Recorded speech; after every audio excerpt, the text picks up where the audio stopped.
CM Revanth Reddy విద్యా వ్యవస్థ పైన మాట్లాడుతూ ముఖ్యంగా ఇంజనీరింగ్ విద్యా వ్యవస్థ పైన ఇంజనీరింగ్ చదివిన విద్యార్థుల పైన చేసిన వ్యాఖ్యల పైన బీఆర్ఎస్ పార్టీ మాత్రం క్షమాపణ చెప్పాలి అంటూ ఇలా నిరసన వ్యక్తం చేస్తున్న పరిస్థితి కనబడుతుంది. మనతో రాకేష్ రెడ్డి గారు అయితే ఉన్నారు, మాట్లాడించే ప్రయత్నం చేద్దాం.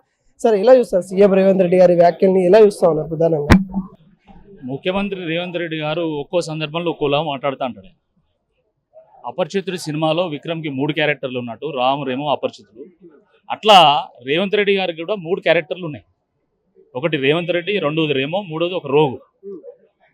ఆయన వ్యాఖ్యల్ని ఆయనే ఖండించుకుంటా ఉంటాడు. ఇష్టం వచ్చినట్టుగా ఆయన ఆరోపణలు చేస్తాడు, ఇష్టం వచ్చినట్టుగా బూతులు తిడుతూ ఉంటాడు.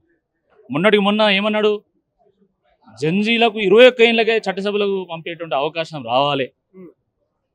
మా నాయకుడు రాహుల్ గాంధీ ప్రధానమంత్రి అయితే అది పగటగల అనుకో, అది వేరే విషయం. కానీ ఒకవేళ అయితే విద్యాశాఖ మంత్రిని ఒక జంజీని పెడతామన్నా.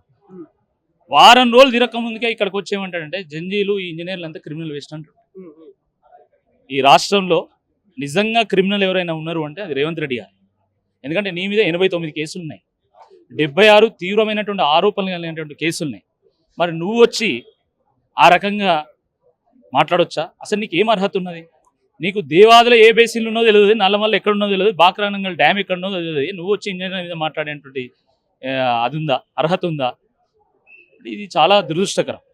ప్రపంచంలో ఉన్నటువంటి మేటి కంపెనీలకు ఈరోజు హైదరాబాద్ వేదిక. మన హైదరాబాద్ దేశంలోనే అతిపెద్ద ఐటీ హబ్గా పేరుగాంచింది. ఒక గూగుల్, ఒక మైక్రోసాఫ్ట్, ఒక అడోబీ, ఒక అరాకిల్, ఒక టీసీఎస్, లేకపోతే ఇన్ఫోసిస్, విప్రో లాంటి సంస్థలు ఇక్కడ పనిచేస్తున్నాయి. సుమారుగా 10 లక్షల మంది ఇంజనీర్లు, సాఫ్ట్వేర్ ఇంజనీర్లు పనిచేస్తూ ఉన్నారు. మరి వాళ్ళందరూ క్రిమినల్ వేస్టా? ఈరోజు టీ హబ్ వేదికగా అద్భుతమైనటువంటి ఆవిష్కరణలు బయటకు వస్తున్నాయి. ఆ ఆవిష్కరణలు చేసేటువంటి ఇంజనీర్లు అందరూ కూడా క్రిమినల్ వేస్టా? సింగరేణిలో ఈరోజు ఎంతో అద్భుతమైనటువంటి మైనింగ్ యాక్టివిటీ జరుగుతూ ఉంది. దక్షిణ భారతదేశానికి వెలుగులు నింపేటువంటి యాక్టివిటీ అక్కడ జరుగుతూ ఉంది. మరి దాన్ని చేపడుతున్నటువంటి ఇంజనీర్లందరూ కూడా క్రిమినల్ వేస్టా? ఈరోజు జీనం వ్యాలీలో ప్రపంచానికి కావాల్సినటువంటి మెడిసిన్స్ అన్ని తయారు చేసి ప్రపంచంలో ఉన్నటువంటి సగం దేశాలకు ఎగుమతి చేస్తున్నాం. మరి ఆ మెడిసిన్స్ తయారు చేసేటువంటి ఇంజనీర్లందరూ కూడా క్రిమినల్ వేస్టా? ఏమైనా అర్థం ఉందా? నువ్వు మాట్లాడడానికి ఏమైనా అర్థం ఉందా? సత్యనాదేన్లా మన తెలంగాణకి ఒక గర్వకారణం. ఆయన మైక్రోసాఫ్ట్కి CEO ఉన్నాడు. శాంతను నారాయణ, ఆయన మన అడోబీ కంపెనీకి CEO ఉన్నాడు. వాళ్ళిద్దరు కూడా ఇక్కడ చదువుకున్నటువంటి వాళ్ళే. నువ్వు వాళ్ళని క్రిమినల్ వేస్ట్ అంటావు. మోక్షగుండం విశ్వేశ్వరయ్య ఇంజనీరింగ్ ప్రతిభకు ఒక నిదర్శనం. ఆయన గురించి మన నాన్ డీటెయిల్ టెక్స్ట్ బుక్లో చదువుకున్నాం, తెలుగు టెక్స్ట్ బుక్లో. ఆయన కూడా ఇక్కడ వాడే. అంటే వీళ్ళందరూ వేస్టేనా? నువ్వు ఒక్కడివే మునగాడివా? ఇది చాలా దురదృష్టకరం. అంటే బీఆర్ఎస్ తప్పుగా వక్రీకరిస్తూ ఉంది. నేను ఏంటంటే సబ్జెక్ట్ లేకుండా బయటికి రావడం అది ఆ విద్యార్థులకి, సమాజానికి చాలా ఇబ్బందికరము అని నేను చెప్పాను. కానీ ఆయన వీళ్ళంతా వక్రీకరించి తప్పుగా దాన్ని ప్రొపగండా చేస్తూ ఉన్నారు అన్నట్టు మాట్లాడుతున్నారు. పాపం ఆయన పరిస్థితి పగవను కూడా రావద్దు. ఆయన ముఖ్యమంత్రి అయినా కూడా ఆయన ఎవడు ముఖ్యమంత్రిగా గుర్తిస్తలేడు కాబట్టి ఎంతసేపు హెడ్లైన్ల కోసం పాకులాడు సెన్సేషన్ స్టేట్మెంట్స్ ఇచ్చుడు. దాంట్లో భాగంగా ఈ రకంగా మాట్లాడుతూ ఉన్నాడు. నిరుద్యోగులను అడ్డ మీద కూలీలు అన్నాడు. ఎంప్లాయీస్ ఏమో నన్ను కోసుకదినున్నాను. టీచర్లనేమో మీకు ₹1,00,000 జీతం చాలా ఎక్కువ, జీతాలు ఎక్కువ అని మాట్లాడాడు. ఈరోజు ఇంజనీర్లని ఇట్లా మాట్లాడాడు. నిజంగా నువ్వు ఒక విద్యాశాఖ మంత్రిగా, ఒక ముఖ్యమంత్రిగా ఇంజనీరింగ్ విద్యలో కొంత స్కిల్ గ్యాప్ ఉంది అని మాట్లాడు, తప్పేం లేదు. కానీ ఒక విద్యాశాఖ మంత్రిగా ఉండి నువ్వు అట్లా క్రిమినల్ వేస్ట్ అని మాట్లాడొచ్చా? అంటే ఇంజనీర్లందరి యొక్క మనోధైర్యాన్ని దెబ్బతీసే విధంగా నువ్వు ప్రయత్నం చేయొచ్చా? స్కిల్ గ్యాప్ ఉంది, నేను కాదనట్లేదు. కానీ స్కిల్ఫుల్ పీపుల్ కూడా ఉన్నారు. మరి లేకపోతే గూగుల్ వాడు మనల్ని ఎందుకు హైర్ చేస్తాడు? మైక్రోసాఫ్ట్ వాడు ఎందుకు హైర్ చేస్తాడు? ఎన్విడియా, అట్లా అనేక కంపెనీస్ మనల్ని ఎందుకు హైర్ చేస్తాయి? ఇక్కడ ఎందుకు కంపెనీలు పెడతాయి? వాళ్ళు హ్యాపీగా అదే అమెరికాలో పెట్టుకోవచ్చు కదా, ఇక్కడ ఎందుకు పెడుతున్నారు? కాబట్టి స్కిల్ గ్యాప్ కొంత ఉంటే ఆ స్కిల్ గ్యాప్ని ఫిల్ చేయడానికి విద్యాశాఖ మంత్రిగా నువ్వేం చేస్తావు గజ్జెప్పాలా. నువ్వు చెప్పకుండా సెన్సేషన్ కోసం స్టేట్మెంట్స్ ఇచ్చి తర్వాత ఇంకేదో బీఆర్ఎస్ మీద నెపం నెట్టేటువంటి ప్రయత్నం చేస్తే తప్పకుండా ఇంజనీరింగ్ విద్యార్థులు ఏం చేయాలో వాళ్ళకి తెలుసు. ఫీజు రీయింబర్స్మెంట్, స్కాలర్షిప్ పథకానికి నీళ్లు వదలడానికి ఈ రకమైన అడ్డమీది వ్యాఖ్యలు చేస్తా ఉన్నాడు. ఇది చాలా దుర్మార్గం. దీన్ని ఇప్పటికైనా రేవంత్ రెడ్డి గారు మానుకోవాలి. ఈ అంశం పైన గ్రాడ్యుయేట్ ఎమ్మెల్సీ అనుకుని చెప్పుకునే వాళ్ళు కొంతమంది పెద్దగా నిరసన చేసినట్టు కానీ, పెద్దగా మాట్లాడినట్టు కానీ మనకి ఎక్కడ రావట్లేదు. వాళ్ళ కోసం కొట్లాడాల్సిన వ్యక్తి ఎక్కడ కూడా మాట్లాడకుండా మౌనంగా ఉండడాన్ని ఎలా చూస్తా ఉన్నారు? ఎవరు వాళ్ళు? గ్రాడ్యుయేట్స్ ఎమ్మెల్సీగా ఉన్నారు.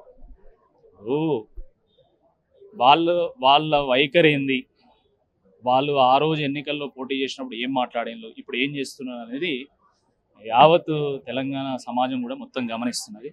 ప్రత్యేకంగా దాని మీద నేను వ్యాఖ్యానించాల్సినటువంటి అవసరం లేదు. గెలిచిన వాళ్ళు ఏం చేస్తున్నారు, ఓడిపోయిన వాళ్ళు ఏం చేస్తున్నారు, గెలిచిన పార్టీ ఏం చేస్తుంది, ఓడిపోయిన పార్టీ ఏం చేస్తున్నది అని అందరూ కూడా గమనిస్తున్నారు. తప్పకుండా రాబోయేటువంటి ఎన్నికల్లో దాని ఫలితం కూడా మనకు చాలా స్పష్టంగా కనబడుతుంది. వచ్చే ఎమ్మెల్సీ ఎన్నికలు ఎలా ఉండబోతా ఉన్నాయి? మార్చిలో కల్లా వాళ్ళ పదవి కాలం ముగిసే అవకాశాలు కనబడతా ఉన్నాయి. దానికి సంబంధించిన ఏమన్నా ప్రణాళిక సాగుతుందంట? 10 ఏళ్ళ కేసీఆర్ గారి పాలనలో ప్రగతి పరుగులు పెట్టింది. ఎన్నో అద్భుతమైనటువంటి కార్యక్రమాలు నడిచినాయి. చిన్న చిన్న లోటుపాట్లు ఉండొచ్చు, నేను కాదనట్లు, ఉన్నాయి, లోటుపాట్లు ఉన్నాయి. అందుకనే ప్రజలు మమ్మల్ని తిరస్కరించారు. కానీ ప్రతిపక్ష పార్టీలో ఉన్నప్పుడు, ప్రతిపక్ష పాత్ర పోషిస్తున్నప్పుడు మేము ప్రజల పక్షాన నిలిచేటువంటి ఒక ప్రయత్నం చేశాం. ఈరోజు అధికార పార్టీ అనేక హామీలు ఇచ్చింది. నిరుద్యోగులకు కావచ్చు, విద్యార్థులకు కావచ్చు, లేకపోతే గ్రాడ్యుయేట్స్ కావచ్చు, అనేక హామీలు ఇచ్చి ఏ ఒక్క హామీ కూడా సరిగ్గా నెరవేర్చలేదు కదా. కాబట్టి దాని ఫలితాన్ని తప్పకుండా చవి చూస్తారు. విద్యావంతులు, సమాజాన్ని చదివేటువంటి వాళ్ళు, ఒక చైతన్యం కలిగినటువంటి తెలంగాణ విద్యావంతులు తప్పకుండా చక్కని నిర్ణయం తీసుకుంటారు అనేది నాకు సంపూర్ణమైనటువంటి ఒక విశ్వాసం ఉన్నది.